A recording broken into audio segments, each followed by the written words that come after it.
من الحاجات الغريبة اللي كانت بتحصل لي في إيطاليا إن أنا لما كنت بقابل حد في الشارع، أنا بالنسبة لي في مصر آخر حاجة فاكراها إن أنا في الشارع لما كنت بقابل أي حد، سواء حد كبير ست، فكنت بقول لها طنط، ولو راجل كبير بقول له عمو. فكل الناس عندي طنط وعمو يعني. حتى سواق الأتوبيس كان بالنسبة لي عمو. سواق المشروع كان بالنسبة لي عمو. الطنط اللي في السوق بتبيع الحاجات بالنسبة لي هي طنط. كل الناس عندي عمو وطنط، والراجل الكبير قوي ده بيبقى جده يعني. بتعامل الناس او بتنادي الناس في الشارع، دي حاجه احنا في مصر يعني في عشم زياده عن اللزوم انك تقول لكل الناس عمو وطنط وجده يعني. وهم اصلا يعني هم ولا طنط ولا عمو، انت مالكش علاقه بيهم يعني. هم مجرد ناس في الشارع. بس يعني احنا اتعودنا نقول لهم كده. ففي ايطاليا لما كنت بنزل الشارع، فانا مش عارفه اقول يعني ايه، بنقابل جيران، بنقابل ناس ماما كانت تعرفهم وكده، فنقف ونسلم. فطنت بالايطالي زيا، فانا اي حد كان يجي يسلم عليا ولا بنجورنو زيا، كوم ستاي زيا، توتو بين زيا. لو انت طنط انت كويسه، عامله يا طنط، ما اعرفش ايه بتاع يعني. ف اول مره هي ما قالتليش حاجه، تاني مره برضو ما قالتليش، تالت مره قالت لي ايه ده؟ يعني دي طنط منين يعني؟ هي ما تعرفكيش اصلا يعني. بالنسبه لهم الموضوع غريب، اللي هو يعني كانك بترمي بلاك على حد، بتقولي حد يا عم وبتقولي حد يا بابا يعني. هو ولا يعرفك ولا شافك قبل كده. فقالت لي اي حد في ايطاليا عامه، اي حد كبير لو شفته انا ما اعرفوش، مش من العيله يعني، بجد مش عمي ومش خالي ومش مش قريبنا، بيتقال له سينيور، ولو ست بيتقال لها سينيورا.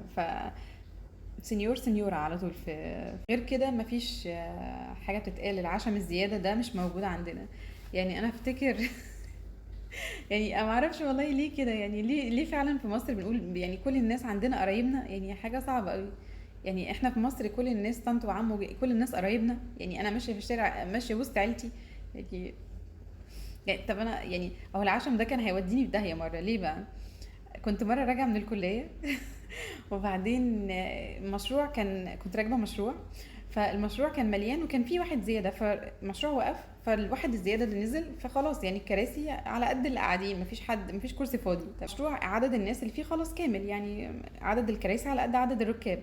فاللي حصل ان انا قبل ما اركب لقيت واحد نط في المشروع، راجل كبير، وقعد على الكرسي بتاعي. فانا قلت له عمو لو سمحت الكرسي ده بتاعي. راح قال لي ماشي ماشي اهو اهو كده يعني، اللي هو ايه بيوسع لي يعني، ايه هقعد جنبه يعني، بقول له عمو بقى يعني.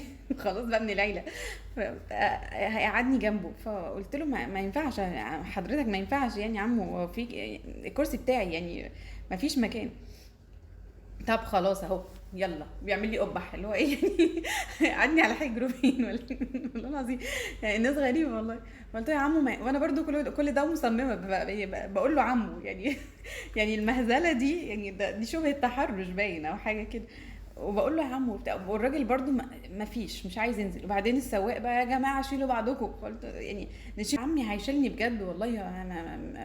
في ايه؟ I'm speechless بجد كل ما افتكر الموقف ده يعني. مش مصدقه يعني الهزل اللي بيحصل في مصر بجد يعني. فده كان حاجه يعني، من كتر العشم الراجل افتكر ان هو عمي بجد. وبعدين يقول لي في انا زي ابوكي. الموضوع دخل بقى في الاب والام كده. عظيم. وبعدين لقيته بيقول لي انت في ايه يعني، انا زي ابوكي. زي ابويا ايه؟ انا لسه شايفاك ده ايه، رمي الجتت ده، يا نهار اسود. انا بقول بعدين سبتهم بقى. السواق كان مش عاجبه ان هو واقف متعطل والراجل ده مش عايز ينزل. بس والله ما رجعنيش الاجره يعني، سبتهم ورحت اخدت مواصله تانية. فده العشم بقى اللي في مصر. الواحد يعني مش عارف يسميه عشم ولا يسميه مهزله، ولا يسميه يتحط تحت بند ايه، انا ما اعرفش. بس يعني افتكرت يعني، بما ان حته عم وطنط دي بتاثر على شخصيه البني ادم، بتاثر اصلا على تعاملاته مع الناس. الواحد بيتعامل بادب شديد شديد شديد مع الناس، لانه بيقول لهم عمو يعني. تخيل انت بتقول لحد يا عمو او بتقول لواحده طنط يعني، هتحترمها اكيد يعني. صعب انك يعني تعمل اي رد فعل مش كويس معاهم.